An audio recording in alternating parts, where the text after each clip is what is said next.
pour l'enregistrement.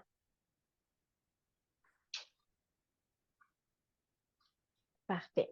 Donc, bienvenue tout le monde à cette 6e séance francophone du symposium dans le fond de la chaire UNESCO en éducation transformatoire. Là, je l'ai dit dans le désordre. Là. Démocratie, citoyenneté mondiale et éducation transformatoire. Je ne sais pas pourquoi je mets toujours éducation en premier. Je dois avoir un petit billet éducation.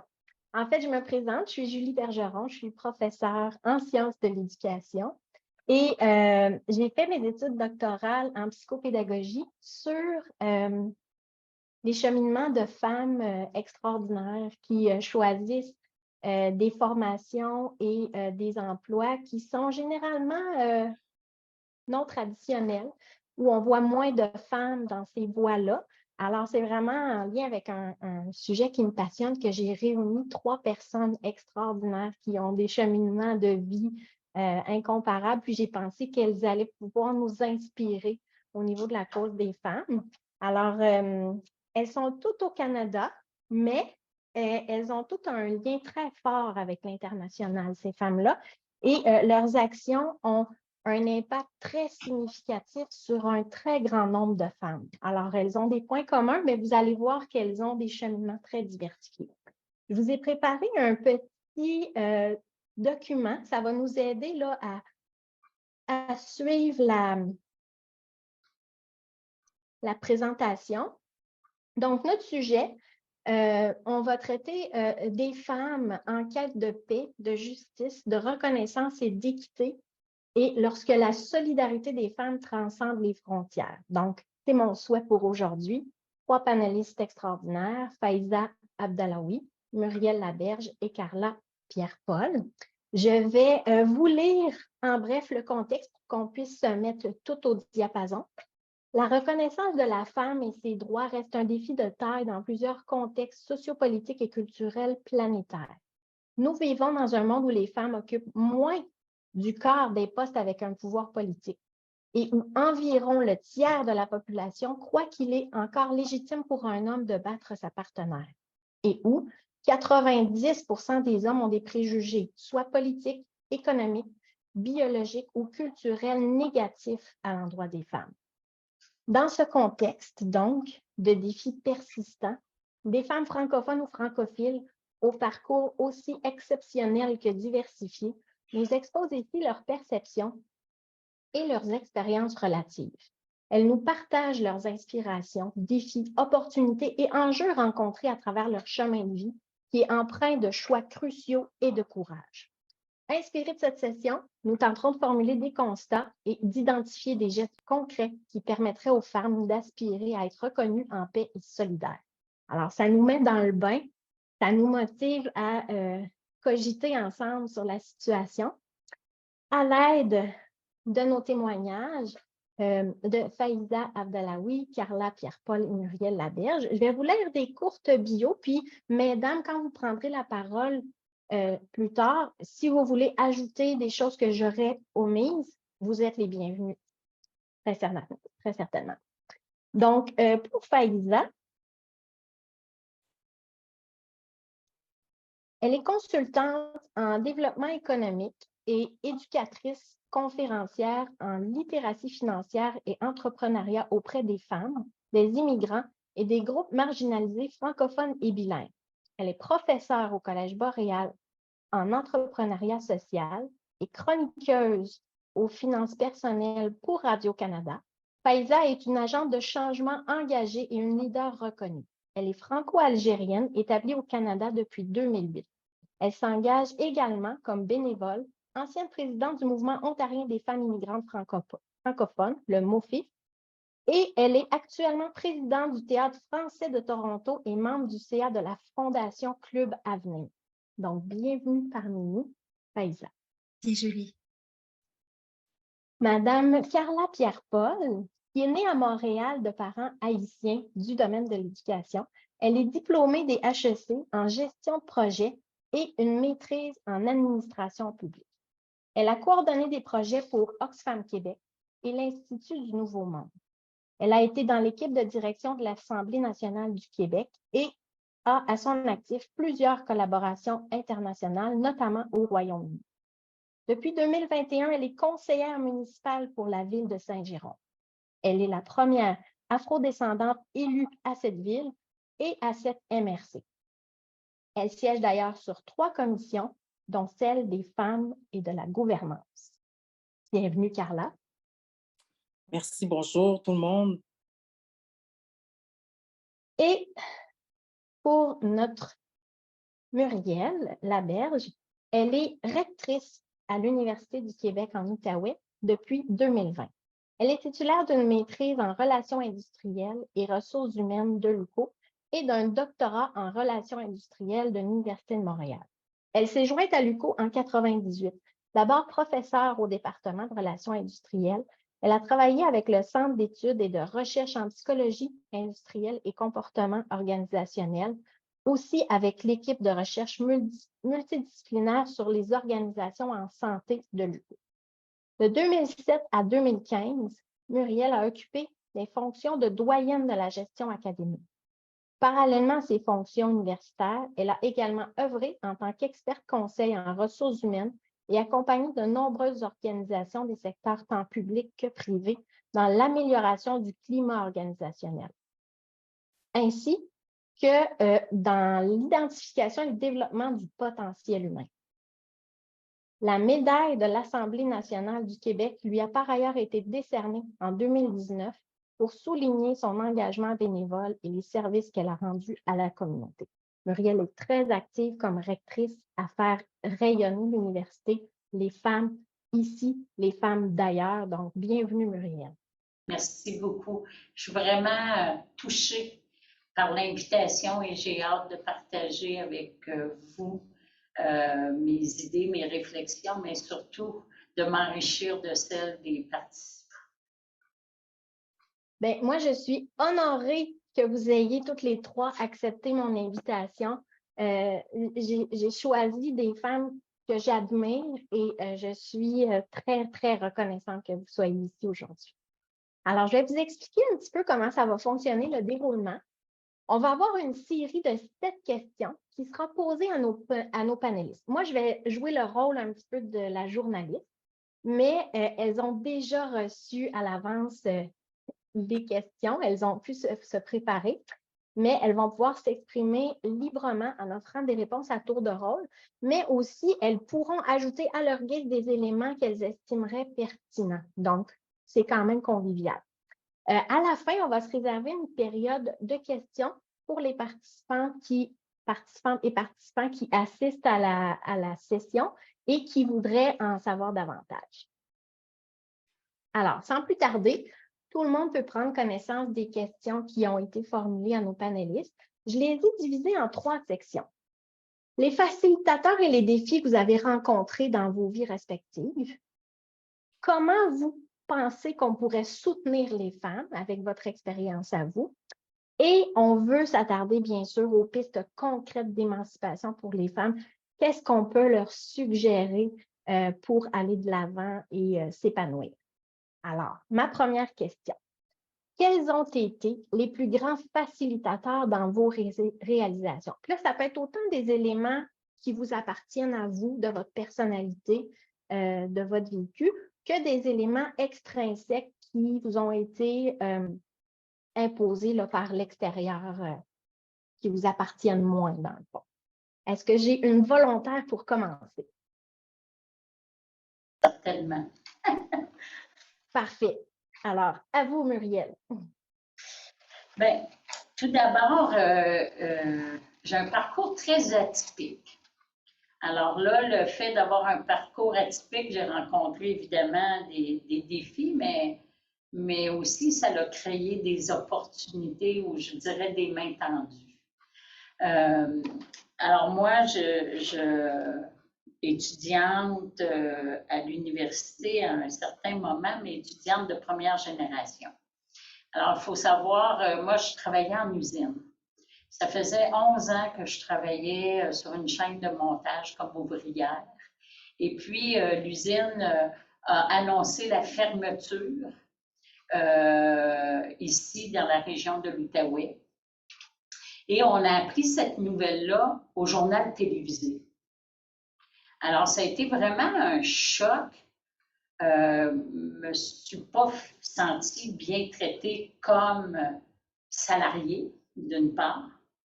Et évidemment, on était majoritairement des femmes sur les chaînes de montage puisqu'on était embauchés pour notre minutie.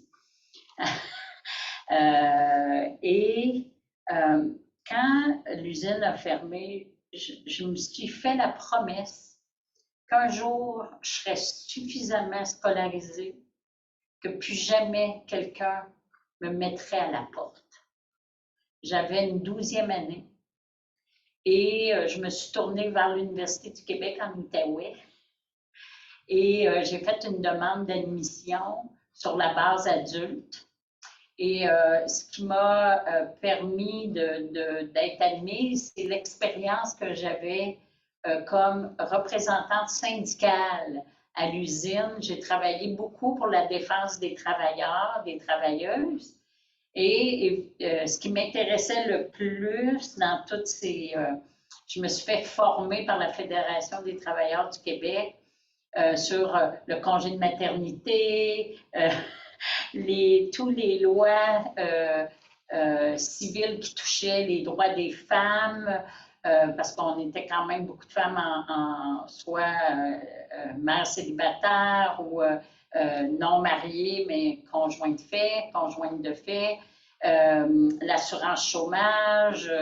Donc, tous les droits qui pouvaient nous toucher, évidemment, un délégué de grief et tout ça, mais j'avais une tendance à aller vers ce qui touchait vraiment nos droits comme femmes.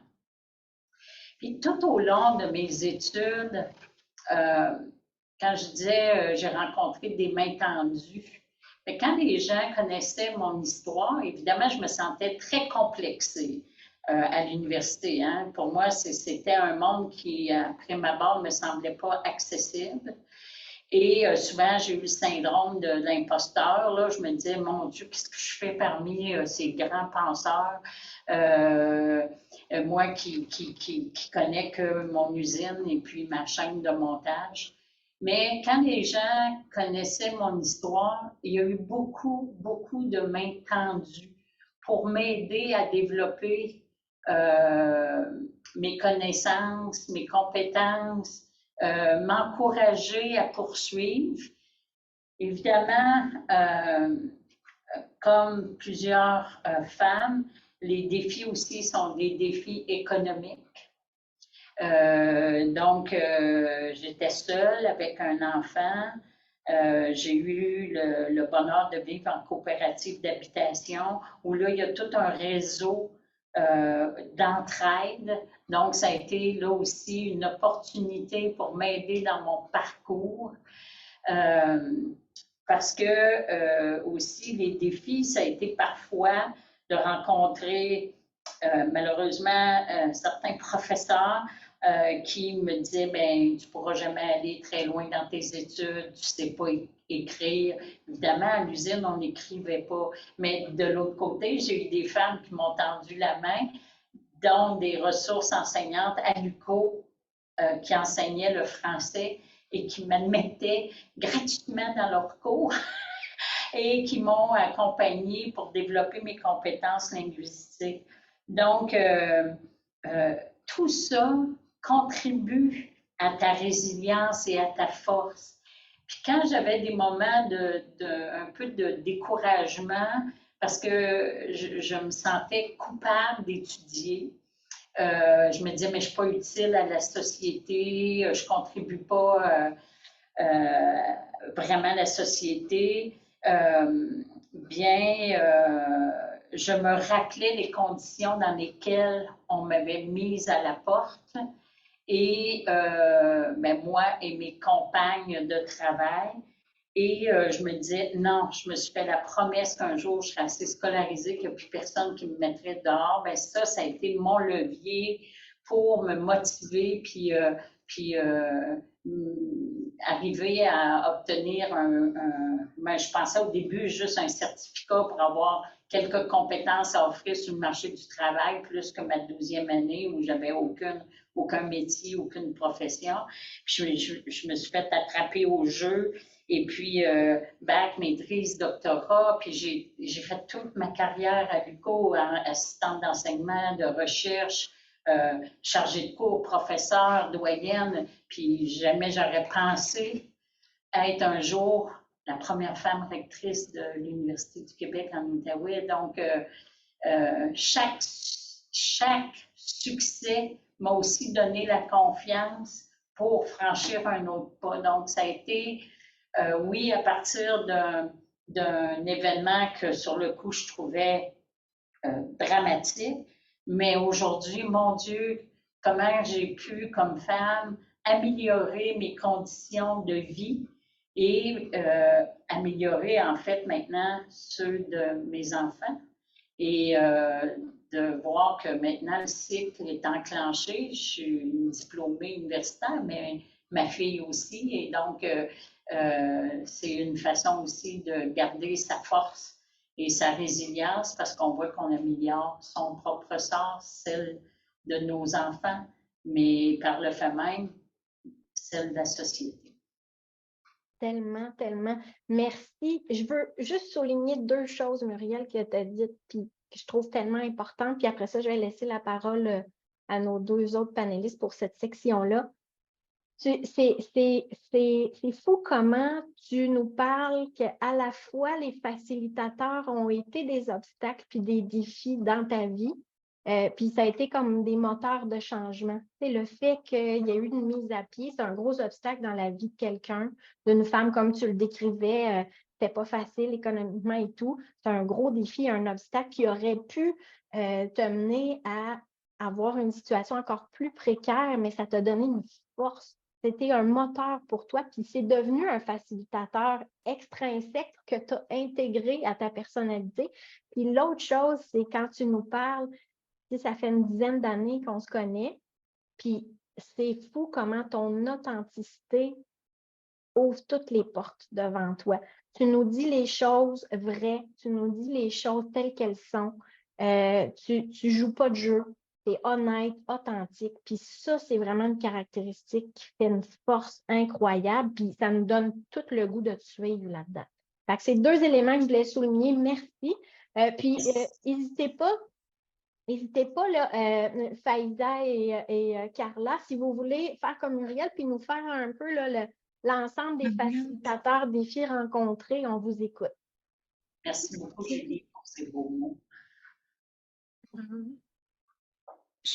Je vais peut-être enchaîner. Je suis la seconde Oui. sur l'écran. Je ne sais pas, Carla, si c'est correct. Tu peux y aller, il n'y a pas de problème. D'accord. Parce qu'il y a effectivement tellement de choses, Muriel, et merci d'avoir partagé tout ça. Ça me donne envie d'en savoir plus et puis de m'asseoir avec vous si j'en ai l'opportunité pour vous poser encore plus de questions surtout sur le début de votre carrière. Vous avez dit, vous avez un parcours atypique. Moi, ça m'a fait penser écrire qu'en fait, je suis atypique, je pense. C'est vraiment dans mon esprit, dans ma façon je crois, de questionner le monde très tôt. Là, si je devais reposer la question à ceux qui m'ont connue quand j'étais toute petite, je crois que le grand facilitateur… Alors, je suis restée bloquée dans votre question, en fait, Julie, sur le mot réalisation. C'est difficile aussi de se retourner là-dessus. Quand on est entrepreneur en quête, là, je ne sais pas si je peux… il y a quelques pierres dans mon sac, mais je crois que c'est surtout celles qui arrivent dans le futur. Je pense que je suis à une situation, en fait, aujourd'hui, finalement, où je me dis, qu'est-ce que je vais réaliser? Parce que tout ce qui m'a amené jusque-là, c'est finalement des étapes de préparation, d'expérience, des problématiques. Effectivement, le plus grand facilitateur aujourd'hui, quand je regarde derrière moi, c'était effectivement les difficultés. Dans une certaine mesure personnelle et je pense encore plus finalement sociale, politique, économique, culturelle autour de moi, auquel j'ai été confrontée. Et ce que je dis souvent, c'est que ce qui m'a très rapidement fascinée, c'est l'intersection en fait entre la grande histoire et la petite histoire. Donc ce qui se passe d'une façon très large autour de nous ou très proche au niveau local, global, national, notamment politique, j'ai grandi en Algérie, donc on peut imaginer aussi ce que ça peut représenter dans ce qu'on vit, mais aussi dans ce qu'on observe, dans ce qu'on entend. Et l'influence en fait que ça a sur les personnes. Muriel, vous venez de parler effectivement d'avoir été renvoyée du jour au lendemain. Là, on parle d'un système oppressif, une usine qui ne prend pas en compte et qui met de côté sa plus belle ressource. En fait, sa ressource humaine. Et c'est ce qu'on voit un petit peu dans tous les conflits ou dans toutes les situations qu'on a pu rencontrer. Donc, je pense que le fait qu'assez vite et assez tôt, assez jeune, toutes ces situations-là extérieures sont venues me frapper moi personnellement, mais que je les ai liées au collectif. Et donc ça, c'est le plus grand facilitateur, je pense. C'est mon côté questionneur et puis un peu rebelle, je pense aussi, de remettre en question les choses et puis de ne pas vouloir me laisser perdre ou de me laisser aller, en fait, face à cette situation-là. Donc ça, c'est la première étape, c'est quand je suis encore en Algérie. Après ça, finalement, le plus grand facilitateur, c'est finalement les problématiques aussi que les immigrants pouvaient rencontrer et peuvent encore rencontrer quand ils partent d'un pays du Sud vers un pays du Nord, notamment au niveau des papiers, ce genre de choses. Donc là, je pense que c'est là encore plus où de questionneuse, je suis passée à intrapreneur parce qu'il le fallait. Il a fallu en fait que je prouve, que je démontre pour pouvoir m'installer en France, pour pouvoir développer ma propre carrière, que j'étais capable de faire plus. C'est souvent quelque chose qui est demandé aux personnes marginalisées, aux femmes, aux immigrants, etc., de démontrer qu'on peut et qu'on doit faire plus. Donc, je me suis retrouvée à créer mes propres emplois pour pouvoir gagner en stabilité, puis gagner en opportunités professionnelles. Et puis la troisième étape, finalement, avec le déménagement au Canada, et là aussi un troisième choc, je dirais, avec le repart à zéro. Overqualified, comme ils disent toujours en anglais, le surqualifié que j'ai pris comme une claque. J'utilise toujours cette expression-là. Donc oui, effectivement, les facilitateurs, c'est très négatif, mais c'est la façon dont on arrive à rebondir. Et cette troisième étape, finalement, m'a transformée en entrepreneur. Cette indépendance, cette idée de ne pas avoir à me plier aux règles des autres, mais surtout de enfin, je pense, ne plus faire de différence entre ce qui allait m'occuper, très honnêtement, 60 heures par semaine, je pense qu'on en est tous là, enfin, toutes là, en tout cas sur le panel au moins, tellement on a aussi plusieurs chapeaux, mais de ne plus faire de différence entre le temps que j'allais passer et les missions ou les objectifs sur lesquels j'allais me pencher. Ça passait par l'entrepreneuriat. Donc, grand facilitateur intrinsèque, c'est mon côté effectivement atypique là, de la façon de voir le monde. Et puis extrinsèque qui était essentiel, et là aussi je pense que c'est un point commun qu'on retrouve souvent quand on s'écoute, quand on découvre nos histoires, c'est le miroir que les femmes, les autres hommes aussi assez souvent renvoyaient de ma personnalité ou de ma façon de voir ou de vouloir faire les choses et de les valider. Non pas que j'avais besoin de cette validation nécessairement, mais je pense que c'était par leur authenticité, par leur passion, par ce qu'ils avaient pu faire aussi. J'ai parlé de l'espace, je voudrais aussi parler du temps, en fait. Les personnes qui sont passées par là avant nous et qui ouvrent un tout petit peu plus la porte, mais qui surtout nous disent je l'ai fait, tu peux le faire.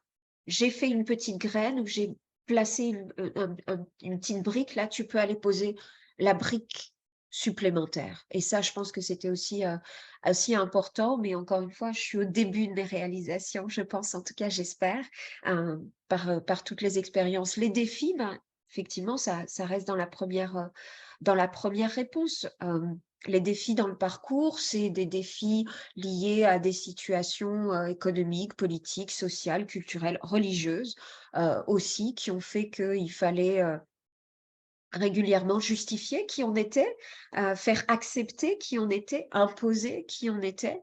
L'entrepreneuriat m'aide bien, je pense, à le faire, mais pour d'autres, c'est effectivement plus compliqué parce que l'entrepreneuriat doit aussi soutenir et aider, je pense qu'on en parlera dans la deuxième partie, à pouvoir répondre à ses besoins essentiels.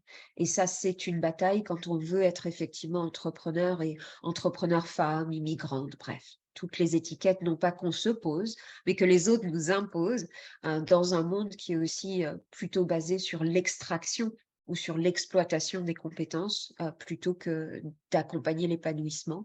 Le mot résilience, comment est-ce que j'ai trouvé ma résilience? J'ai pas eu le choix. On n'a pas le choix, en fait, les femmes, que de trouver sa résilience, qui vient nous rattraper, qui vient nous soutenir. Il faut la construire pour soi, pour nos familles, pour nos communautés. Mais plutôt que le mot résilience, souvent, j'utilise le terme de antifragilité, référence à un livre qui est du même nom. Je vous invite à le découvrir. Et antifragilité, résilience, c'est parfois on a un choc et puis on se reconstruit de la même façon en réponse à ce choc.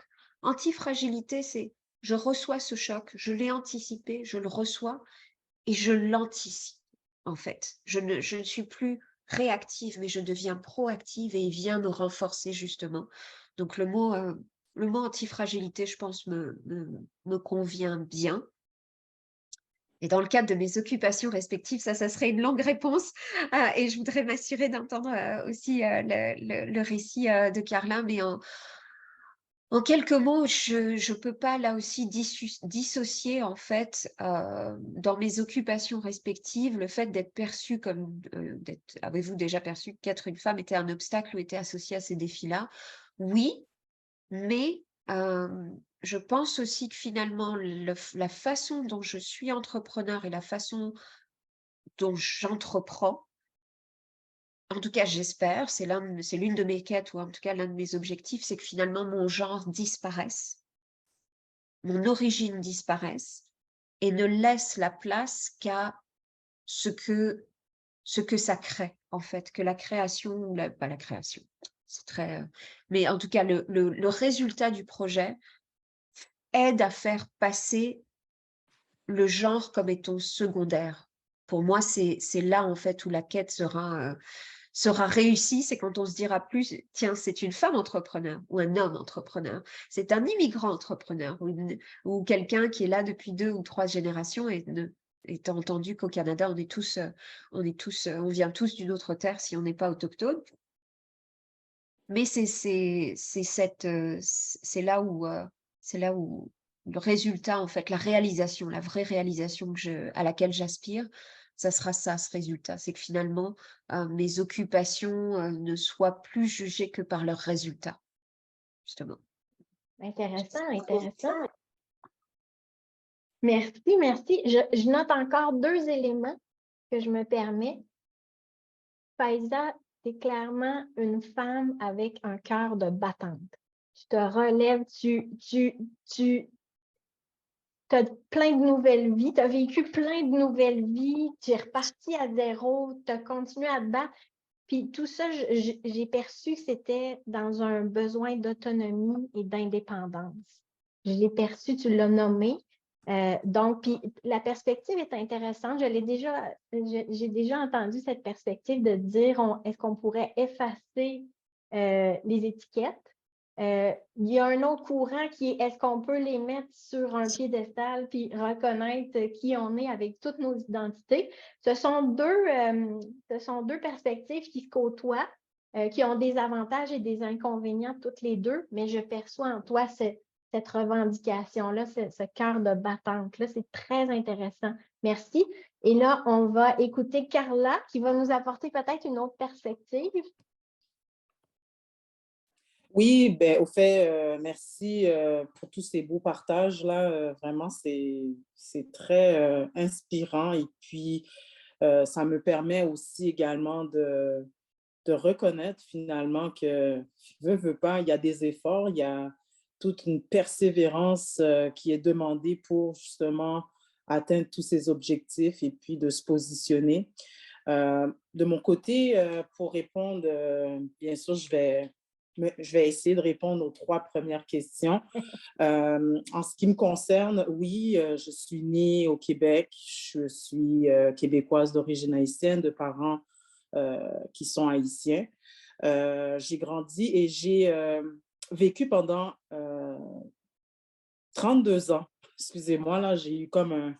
Ça passe très, très vite, 32 ans. Et puis, ça fait 4 ans que je suis à Saint-Jérôme actuellement, 32 ans à Montréal. Donc, j'ai pratiquement tout fait à Montréal, que ce soit au niveau de l'éducation, que ce soit les grandes lignes de l'éducation. Et puis, j'ai quand même une culture assez prononcée avec Montréal, mais reste qu'aujourd'hui, je suis fièrement une Jéromienne.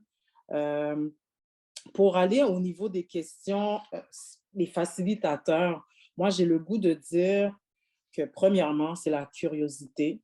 La curiosité ou bien l'ouverture. Pourquoi? Parce que, bien évidemment, depuis très, très jeune, j'ai été exposée à aider, ou que ce soit au niveau du communautaire ou bien au niveau, bien sûr, de l'école. Ça a toujours été là, l'implication donnée au suivant. Okay? J'ai grandi avec une mère monoparentale et puis ma grand-mère aussi. Donc, je n'ai pas eu une présence masculine et je crois, de mon humble avis, que cette information m'a beaucoup formée, construit et qui m'a positionnée finalement à devoir me débrouiller, devoir être en mesure de m'intéresser, si c'est pour dire, à mon environnement.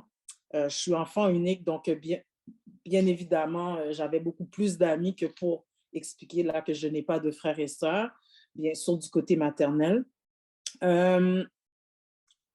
Pour la suite des choses, là, au niveau de cette curiosité qui m'a jamais lâchée, qui m'a jamais quittée, que je crois que ça a été aussi un très bon allié qui m'a amené, c'est pour dire, à Saint-Jérôme, parce que je veux pas, les raisons qui m'ont amené à Saint-Jérôme étaient pratiquement les espaces verts. J'étais rendue dans ma vie où j'avais besoin de vivre dans un environnement où il y avait une importance plus prononcée. Je dirais pas qu'à Montréal, il n'y en a pas, mais reste que lorsqu'on vit à l'extérieur des grandes villes, c'est-à-dire à Montréal, dans mon cas à moi, bien évidemment, il y a cet aspect qu'on peut rencontrer dans notre cheminement. Donc, j'ai acheté ma première maison avec mon conjoint de l'époque et puis c'est de là que, bon, je suis à Saint-Jérôme.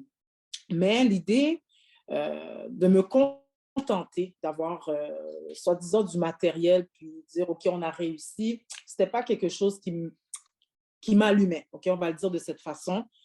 C'était important pour moi, même si que j'ai, oui, la maison, la voiture, etc., mais que je sois toujours sur le terrain.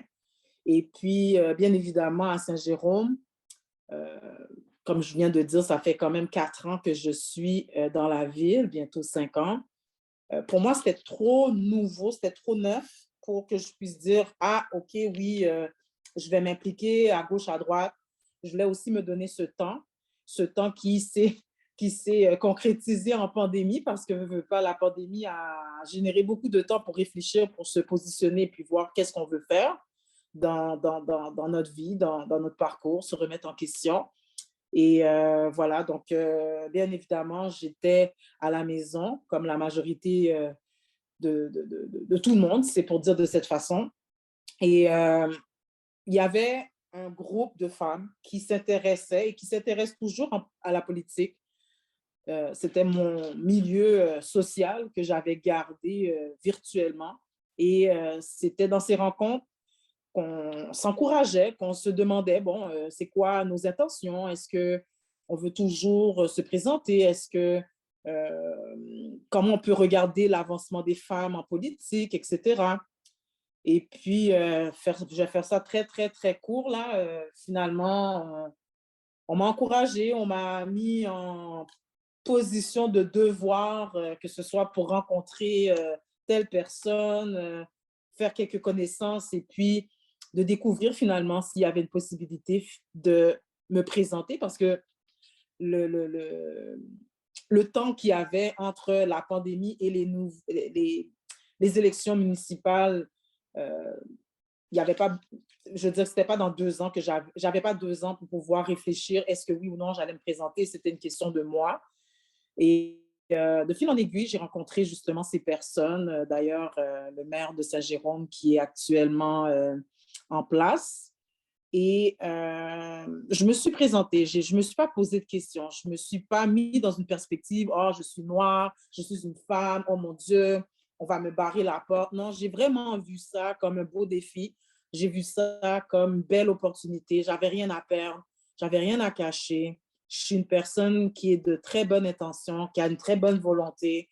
Bien évidemment, à Montréal, lorsque j'étais impliquée, c'était toujours dans une base de donner au suivant. Donc, je ne me voyais pas à me priver à Saint-Jérôme de ne pas faire découvrir cette personne que je suis. Bien évidemment que je sais que, bon, il y a des risques là, comme il y a une question là, voilà, à savoir, mais est-ce que être une femme ou dans la position d'être soit dans une position décisionnelle, est-ce qu'il y a des risques? Mais bon, on va revenir là-dessus. Mais reste que finalement, je suis devenue élue au sein de 13 membres. On est 13 membres dans le conseil municipal à Saint-Jérôme.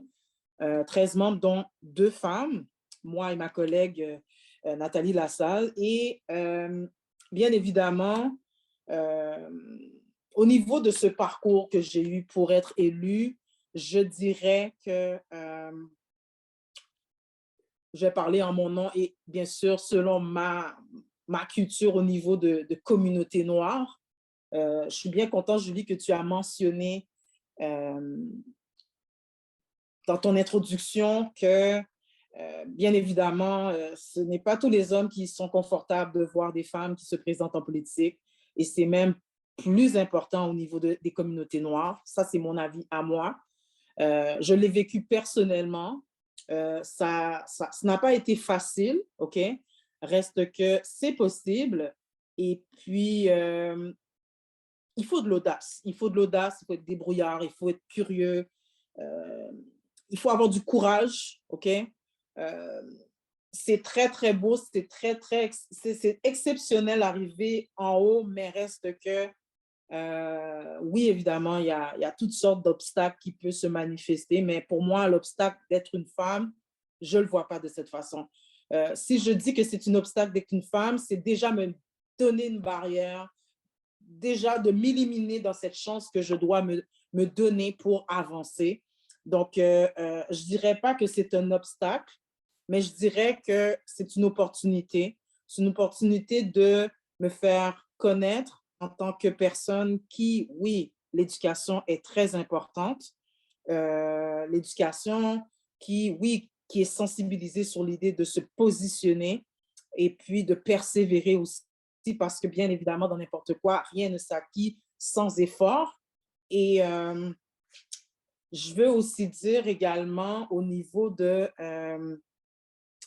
il y a un mot là qui a été dit, la résilience. Oui, effectivement, la résilience, comment je pourrais dire ce mot pour moi? Écoutez, lorsqu'on veut arriver dans un poste décisionnel, dans un poste où on est regardé, on est suivi, bien évidemment, il va y avoir des situations qui vont nous amener à être résilients, mais ce n'est pas là-dessus que je mettrais toute l'énergie parce que veux pas, il faut se donner cette chance, il faut se donner cette possibilité de se dire, mais oui, c'est possible pour moi. Mais encore une fois, c'est une question de mentalité, c'est une question de culture. Et puis, voilà. Bon. Bien, merci, Carla. J'ai cru percevoir que tu rejoignais un peu Faiza dans l'esprit de on n'a pas besoin d'apposer des étiquettes sur moi pour que moi, je décide d'avancer. Tu nous as mentionné la débrouillardise, la curiosité, l'importance de ton soutien social qui t'a encouragé à aller de l'avant. Il y a beaucoup de ta personnalité mise devant, mais pas tant les étiquettes qui t'ont poussé à t'impliquer. Alors, c'est intéressant un bon rapprochement là, qu'on peut faire ici. Alors, sans plus tarder, on va y aller à l'autre section des questions, puis on pourra fusionner la même chose parce que cette question-là, je l'ai mis à la demande d'un collègue qui me dit « Moi, Julie, je suis toujours mal à l'aise parce que je suis un militant des femmes. Puis là, quand je propose quelque chose, je me fais freiner en disant « Ouais, mais là, tu sais, toi, laisse-nous décider, tu es un homme. » Fait qu'il dit « J'ai comme un malaise, comment je peux vous aider? » Il me l'a formulé comme ça, fait que j'ai dit « On va le mettre ici. » Puis ça peut aussi servir de qu'est-ce qu'on a besoin dans la société finalement pour que toutes les personnes puissent soutenir les femmes. Donc, qu'est-ce qu'on dit aux hommes et aux garçons? Est-ce qu'on a des Je idées? veux bien me lancer parce que je Vas-y. ris déjà de l'anecdote en fait que tu viens de rajouter, Julie, sur cette question-là. Et j'ai eu cette conversation en fait justement dans ma salle de classe. Je suis professeure au Collège Montréal à temps partiel sur un cours d'entrepreneuriat social, une classe mixte femmes et hommes. Et j'ai eu une personne qui est venue nous visiter, qui est très chère à mon cœur, Dada Gaziramo, directrice générale d'Oasis Centre des Femmes, un centre où moi j'ai découvert ou redécouvert justement un petit peu tous les éléments là que je vous disais, sociaux, etc. J'avais une compréhension intuitive, je pense, directe de ces éléments, et puis elle est venue rajouter certains cadres. Puis c'est grâce à cet organisme d'ailleurs que j'ai suivi une petite formation rapide de femmes entrepreneurs et enfin d'entrepreneuriat pour femmes. Puis petite parenthèse, c'est très intéressant parce que dans le cadre de mon travail de consultation en ce moment, je travaille avec un autre organisme sur justement la définition ou la redéfinition de ce que c'est que l'entrepreneuriat féminin et l'entrepreneuriat surtout féministe. Donc, pour revenir à cette question du soutien des hommes, c'est drôle, le mot « aider les femmes », le mot « aide », j'ai toujours beaucoup de mal en tant que aussi par rapport aux approches par lesquelles je suis formée, enfin sur lesquelles non pas je suis formée, mais que j'ai embrassées dans ma pratique et puis dans mon travail. On n'a pas besoin d'aider quelqu'un. On veut soutenir quelqu'un dans son épanouissement. Et je dirais à votre collègue, comme à tous les hommes et les garçons d'ailleurs, moi j'ai un fils là qui est sur la route du retour de l'école, de son secondaire, donc vous allez peut-être entendre une porte à un moment. Mais c'est de leur dire qu'en fait, le fait qu'on ait des problématiques qui touchent les femmes aujourd'hui, puis les femmes, je reviens sur la question de l'étiquette, les femmes, ce n'est pas des étiquettes, mais les femmes par rapport à leurs diverses réalités.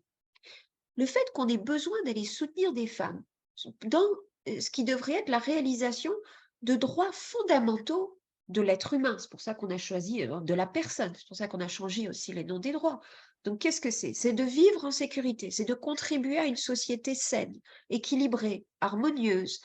C'est de vivre en sécurité dans cette société, mais aussi dans sa maison. C'est de pouvoir apporter quelque chose à sa communauté en embrassant toutes ses forces, en fait, qu'elles soient intellectuelles, physiques, émotionnelles, etc. Donc, le fait qu'il y ait une problématique de cause des femmes depuis plusieurs générations vient aussi, en fait, refléter à quel point les hommes eux-mêmes, certains hommes en tout cas, ou au moins ceux qui ne sont pas en position de pouvoir, vivent d'une façon ou d'une autre les conséquences de ce déséquilibre et de ce manque d'harmonie et de ce manque d'équité, de justice que l'on devrait voir dans nos communautés. Donc finalement, je voudrais dire aux hommes et aux jeunes, et en tout cas c'est ce que je leur dis, c'est qu'il n'y a pas l'un et l'autre. On est tous les deux dans le même espace et donc, alors je ne vois plus les questions du coup et ça m'aidait à garder le fil, en fait, Julie, sur ce que je devais dire, mais je vais revenir. Je vais vous les mettre dans le chat parce qu'on m'a demandé d'enlever le partage pour voir mieux nos visages. Pour voir les visages. Mais je vais les mettre dans la boîte chat comme ça, vous allez pouvoir les voir. Bien sûr. Donc, comment contribuer pour les hommes et pour les garçons, c'est de se reposer une question fondamentale. D'ailleurs, c'est ce que j'ai la chance d'aller fouiller en fait dans le cadre de ce projet sur l'entrepreneuriat féministe. C'est les valeurs en fait, les valeurs qui aujourd'hui guident notre société, la société dans laquelle on vit. On pourrait aussi se reposer. Je regardais rapidement plutôt la présentation d'un de vos panélistes sur les questions de la paix en fait. Et là, on voit que les valeurs qui guident aujourd'hui le monde dans lequel on vit, on est basé sur l'exploitation, on est basé sur la domination d'un groupe sur un autre. je vois un homme qui pourrait effectivement, 90% d'entre eux, vous le disiez dans l'introduction, ont des préjugés face aux problématiques que pourraient vivre les femmes. C'est-à-dire qu'ils ne voient pas leurs propres problématiques. Ah, voilà la porte qui s'ouvre et le garçon en question qui arrive. Je suis désolée pour le son.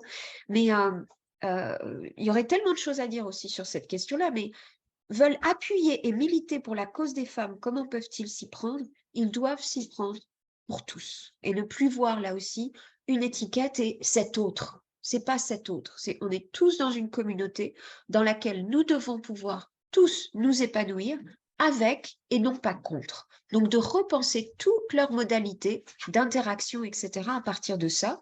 Et la première question qui était que doit-on, de quoi avons-nous besoin comme société pour faire progresser la cause des droits des femmes? Là aussi, je dirais, c'est une redéfinition de paradigme. Il n'y a pas d'autre solution que de repenser encore une fois et de reconstruire le monde dans lequel on est, professionnel, social, économique, culturel, politique, etc. Parce que les valeurs non pas qui nous guident, mais qui sont imposées, pardon, juste un instant, qui nous sont imposées, dans lesquelles nous devons trouver notre chemin, ne sont pas, le système n'est pas fait pour que chaque élément de chaque personne de ces sociétés puisse trouver leur place. Et tant qu'on ne redéfinit pas le paradigme, on n'avancera pas. Donc même quand on pense à soutenir les femmes à accéder aux postes traditionnellement plus masculins, pourquoi est-ce que ces postes sont considérés comme étant masculins? C'est parce qu'il y a des valeurs qui sont plus masculines que féminines?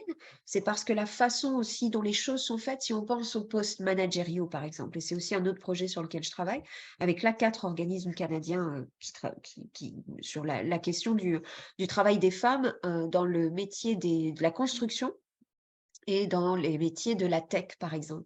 Mais quand on commence à regarder pourquoi est-ce qu'on n'a pas de femmes managers, c'est qu'en fait, on a un préjugé sur qui doit être et qui peut être manager aujourd'hui, qui peut diriger une société. Et on va chercher, même quand on regarde les hommes vont être jugés sur les qualités qu'ils apportent ou sur les stéréotypes qu'ils ont. Parce qu'on s'attend en fait à ce qu'un manager soit dur, soit porté par le profit, etc., etc. Et ça, ce n'est pas forcément les valeurs que, je ne dirais pas les femmes, mais que la majorité des femmes veulent porter si elles sont dans une position de pouvoir ou dans une position de gestion. Donc, j'essaie d'aller vite sur des sujets qui, effectivement, moi, dans ma vie quotidienne, m'occupent du jour au matin et même pendant la nuit. Donc, de résumer, difficile, mais en tout cas, ces deux messages-là, le premier, c'est on ne cherche pas à appuyer l'autre, mais à s'appuyer tous ensemble, parce que c'est comme ça qu'effectivement, on va pouvoir avancer harmonieusement, et en ouvrant aussi les yeux sur les propres problématiques que les hommes rencontrent. Et puis, le deuxième élément, c'est vraiment de repenser ce paradigme-là, pas d'autres possibilités. Ouais. C'est un bon résumé. Le changement de paradigme, puis s'attarder à l'ensemble. Ça, c'est encore une fois pas nécessairement le courant qui est accepté présentement parce qu'on a quand même besoin de soutenir davantage ceux qui sont brimés. Mais je comprends qu'on veut arriver à ça. On veut y arriver. Je me permets brimer pour faire monter, pour rebrimer en fait, parce qu'on reste dans le même système. On ne change pas le... Ouais, c'est une bonne... C'est ça. J'aimerais entendre Muriel là-dessus. Je vois que tu as le goût de parler, là. Oui. Ben, je ne vais pas tout reprendre puis aborder. Il y a des choses avec lesquelles je suis entièrement d'accord, mais pour moi, parce que ça m'interpelle beaucoup quand on parle de valeur. Puis pour moi, je trouve que comme femme, j'ai une très, très grande responsabilité de promouvoir les autres femmes, leur succès. Tout à l'heure, j'ai parlé du fait que moi, je suis arrivée à l'université et j'avais un syndrome d'imposteur. Puis, tu sais, c'est beaucoup l'appui, le soutien, la reconnaissance, les encouragements qui finissent par te convaincre que tu as le droit à cette place, puis après, on règle les vieilles choses. Là. Moi, je suis beaucoup plus âgée que vous tous ici autour de la table. Donc, il y a beaucoup de préjugés qui relèvent des années passées, mais je trouve qu'on a une grande responsabilité comme femme au niveau de ce soutien. Puis souvent, quand on le fait, on devient aussi un modèle, autant pour les hommes, les garçons, les autres femmes. Et c'est par ce système de valeurs qu'on va arriver à modifier les systèmes, les cultures. Puis moi, j'y crois beaucoup, puis c'est un leitmotiv pour moi comme dirigeante de l'université. C'est que moi, je tente de véhiculer des valeurs qui sont partagées par les hommes, mais qui sont peut-être pas mises autant de l'avant en termes d'équilibre, en termes de reconnaissance, en termes d'authenticité, de reconnaissance de l'erreur, d'être humble et d'être plus collective. Le pouvoir, ça se partage. Et plus on le partage, plus on va loin. Donc, quand vous parlez, Faiza, des valeurs, ça vient beaucoup me chercher. Ça a été une des choses, et j'ai même créé un mur des valeurs à l'université. Parce que je me suis dit, ça commence par des symboles, afficher nos valeurs. Ensuite, il faut évidemment agir en conséquence avec ces valeurs-là. Donc, la route est longue, mais je crois que plus on va faire cette promotion, plus on va réussir. L'autre chose aussi que je trouve importante au-delà de la promotion, c'est de dénoncer. Puis quand je dis dénoncer, là, c'est pas avec les caricatures que l'on fait souvent des femmes hystériques qui dénoncent, c'est pas ça.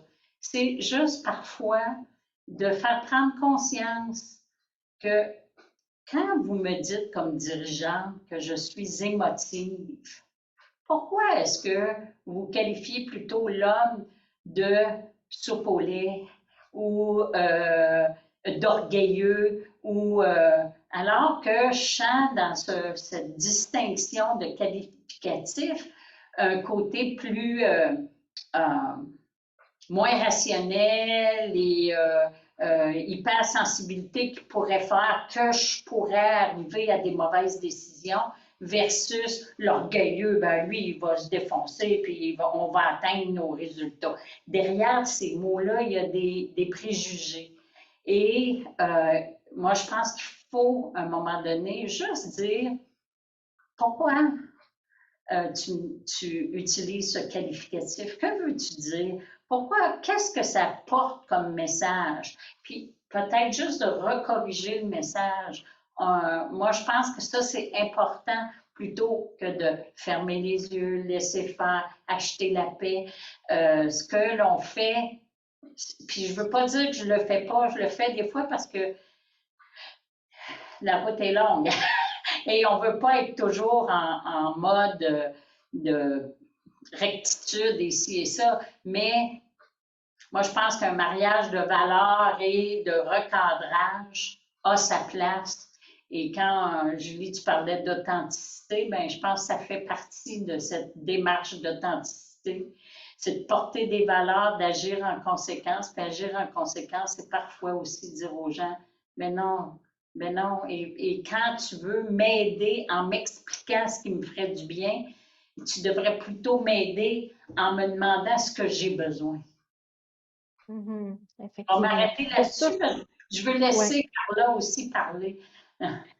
Oui, mais c'est vrai que dans un poste de gestion, on voit beaucoup de problématiques surgir, puis on n'a pas le choix d'intervenir. On n'est plus dans le niveau, mettons, philosophique de ce qu'on souhaiterait. On est vraiment dans le concret sur il faut agir pour éviter l'escalade ou de brimer davantage. Merci, Muriel.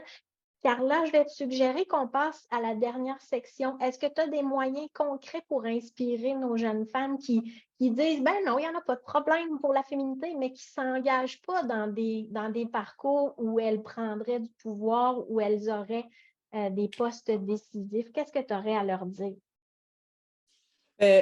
Justement, dans cette question, j'ai vu deux mots que personnellement, j'ai un inconfort de mentionner peu sembler risqué.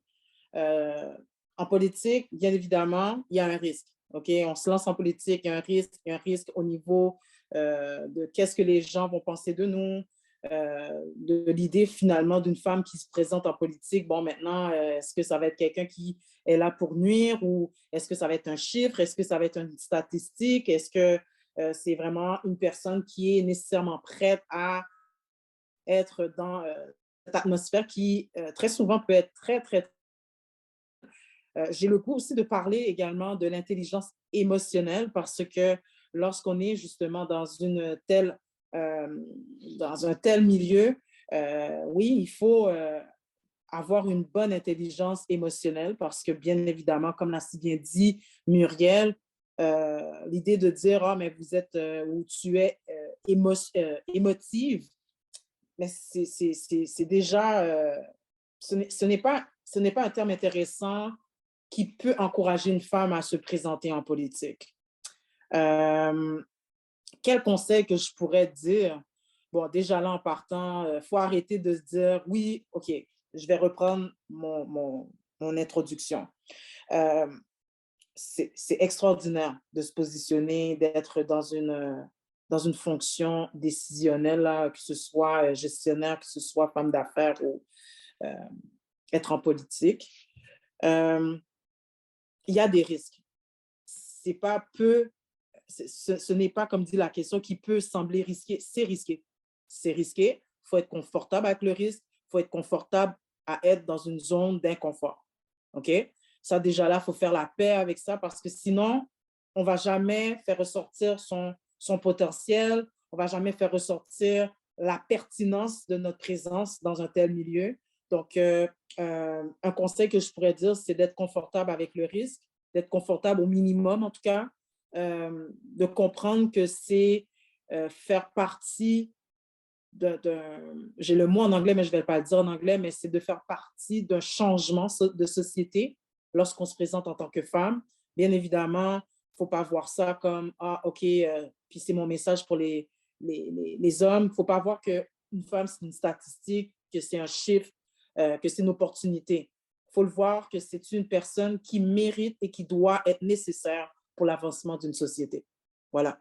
Excellent, excellent. Bien, ça va être notre conclusion parce qu'il y a une autre session qui débute à 4 heures, mais c'était une très belle conclusion. Il faut oser, il y en a un risque, mais on a le droit et même le devoir de le faire pour les futures générations.